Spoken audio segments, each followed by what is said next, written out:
welcome to my channel. Welcome.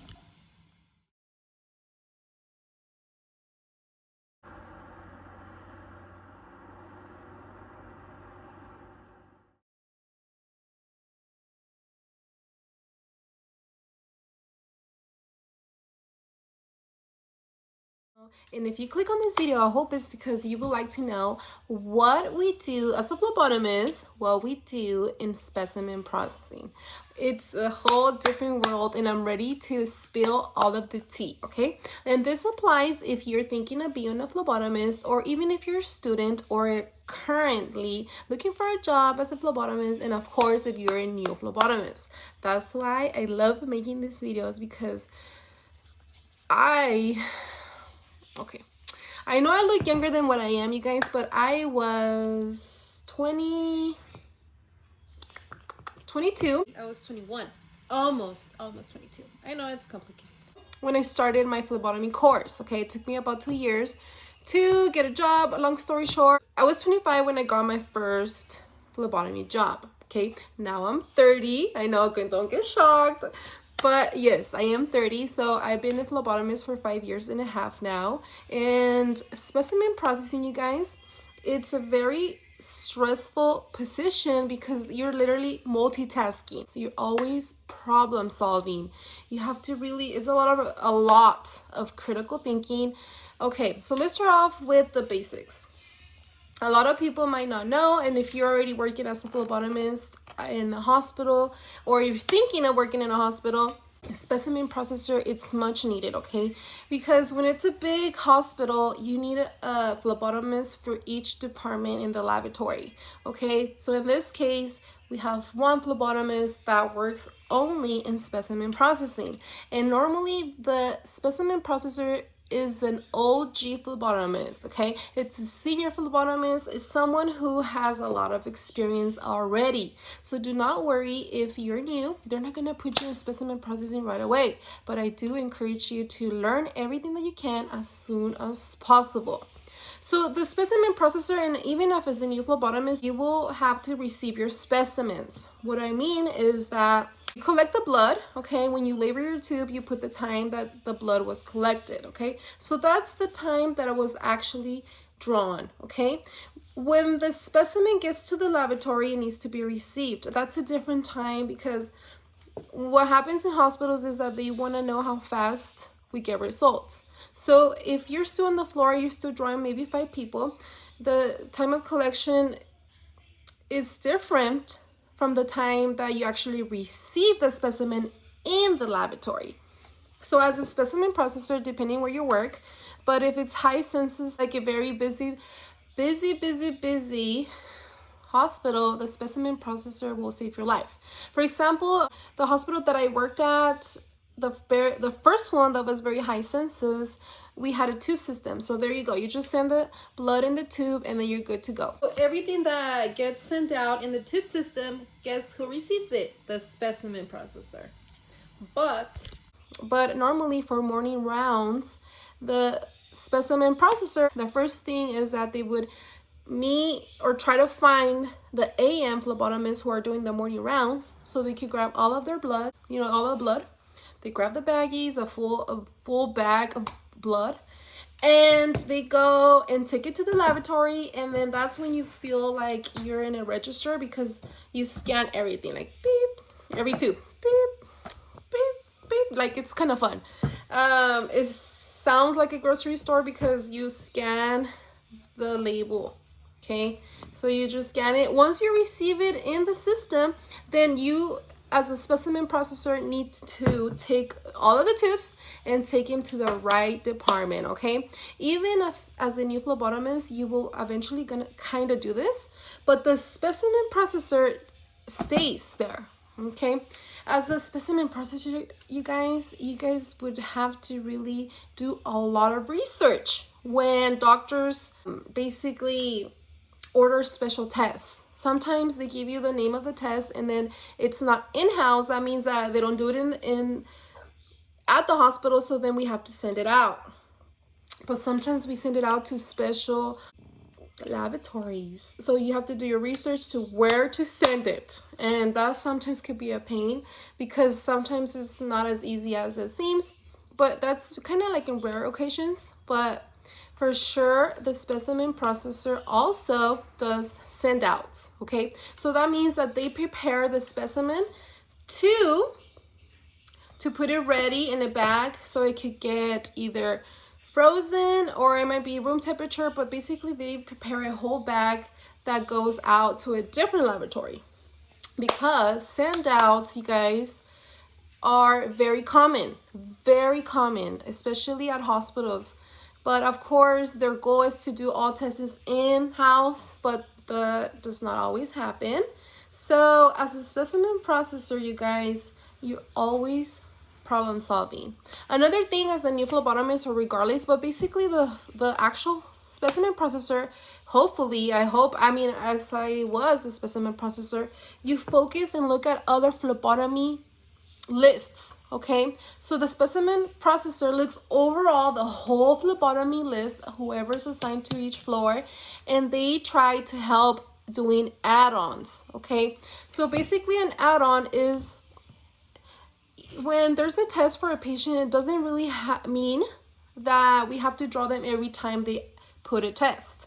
There are some tests that can be add-on, okay? Over time, you will be able to recognize them. That's why the specimen processor, the senior phlebotomist, the specimen processor is already a master. So they identify or see what tests they could be added on, okay? If they can't add it on, especially in high sensitive hospitals, you can always put a note under the draw, like no blood in lab. So the phlebotomist could see the note and be like, okay, so now I have to draw them, okay? Or maybe they could write a note saying add-on, not possible, whatever it is. So that's really cool because when you do work at a high census hospitals, they have that option to write a note under the draw. Because remember, in case you haven't watched my other videos, as a phlebotomist, our goal is to keep our phlebotomy list clean. So overall, you guys, specimen processing could be very chill sometimes. And then also something that the specimen processor expects the other phlebotomist to help with the phone, okay? But normally the specimen processor is the one who's supposed to be in charge of the phone. But again, they're always busy doing something. So you as a new phlebotomist or a new employee, they do kind of expect you to answer the phone because sometimes they're busy and then they want you to help them as well, okay? So of course, answer the phone. It's not fun to answer the phone, but the sooner you do it, the more comfortable you will be. Okay, you guys, just really quick, as a specimen processor, we have to take care of all of the drop-offs. Let's go ahead and talk about drop-offs. Whoa. So drop-off is when they drop off a specimen that it's not from our hospital, okay? It could be from a facility. It does not matter. They get dropped off to us, and that means that it comes with an order, so you have to make sure that everything's there. For us, the phlebotomist, the specimen processor, put the order in. So we actually manually enter the test. Once we actually order it, the order goes to, a file. There's a whole process to it. And then finally, you can grab the specimen and take it to the department where it belongs. So what I like about specimen processing is because it's almost like a lead because just make sure you become best friends with them. Because the specimen processor will help you, okay? They will help you do add-ons and help you do anything, okay? If there's a test that you don't know what to draw, you can ask the specimen processor and they will definitely help you. Since we're talking about PM, that's all they do, right? But PM, that's when there's less staff. So the specimen processor is the one who also does specimen processing, send outs, and microbiology, which is plating the urines, plating any type of culture that comes along. So specimen processing, it could be fun. I did it for about 2 years, you guys. I was covering I think it was about 2 years full time. I was working at this hospital and I was covering both departments, specimen processing and microbiology. So that is pretty fun because a specimen processor, if that's your shift, you don't have to draw people if you don't really have to, because you're already busy in your department. You know, you have a lot to do. And what I like about the specimen processor is that if you get along with them, I mean, it should be good in all workplaces, but if you're very, very busy, the specimen processor will be like, oh my God, this phlebotomist is super busy. So she or he could send another phlebotomist to help.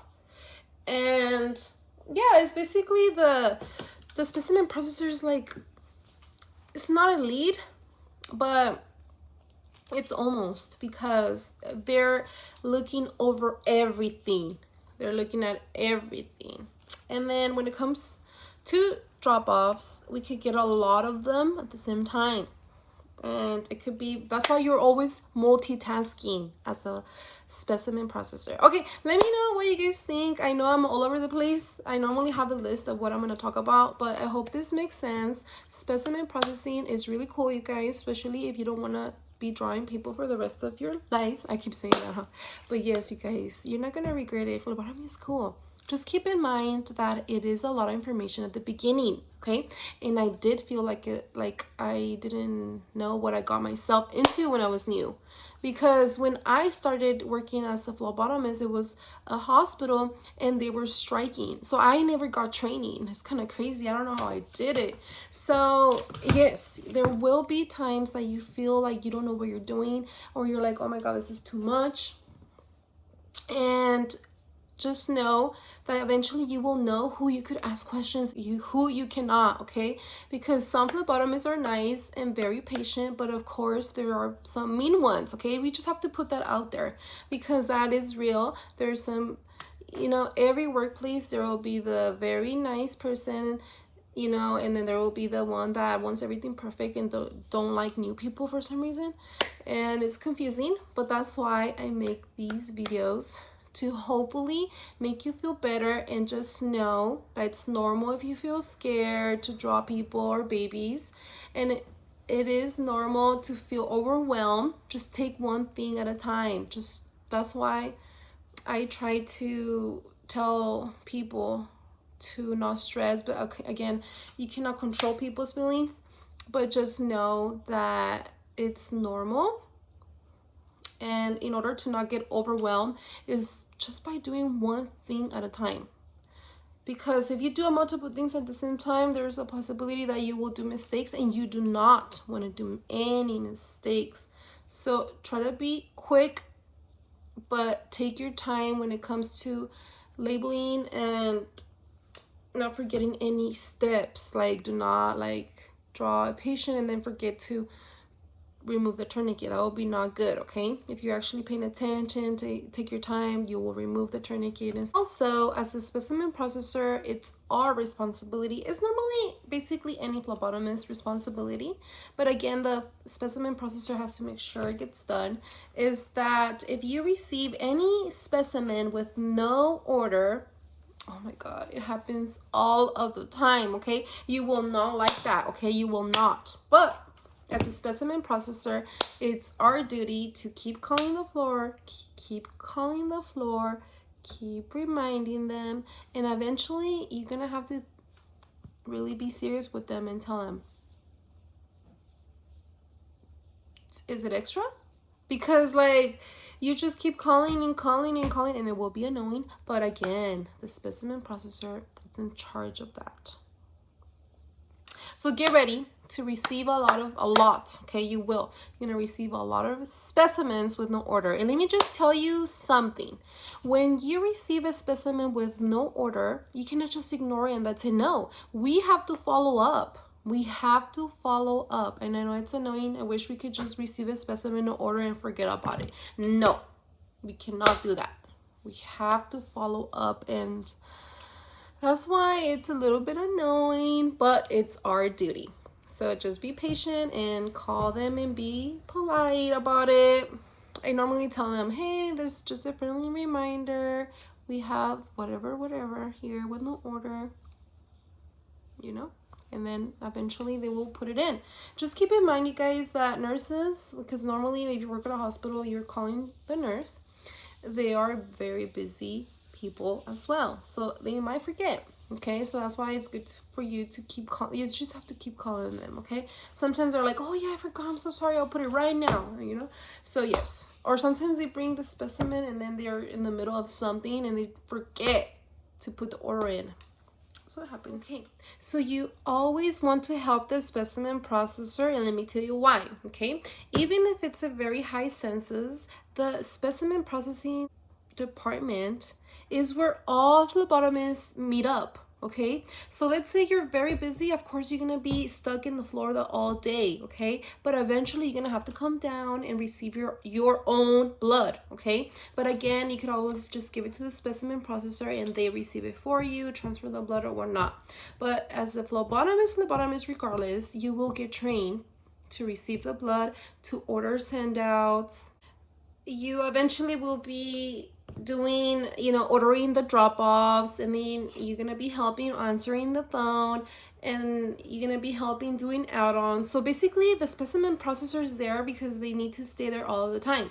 But eventually, again, all phlebotomists eventually meet up in specimen processing, and if you have nothing going on in your floor, where do you go? Specimen processing. Okay, so that's why be nice to your specimen processor and be cool with them because they will help you. Okay, they will definitely help you. You don't want to be on the bad side of them because they might not break you.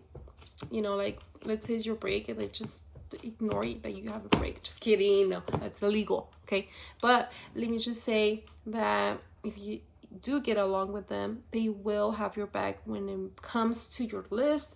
If you need a favor, you just get along with them. They're really cool. I miss the people who were specimen processors.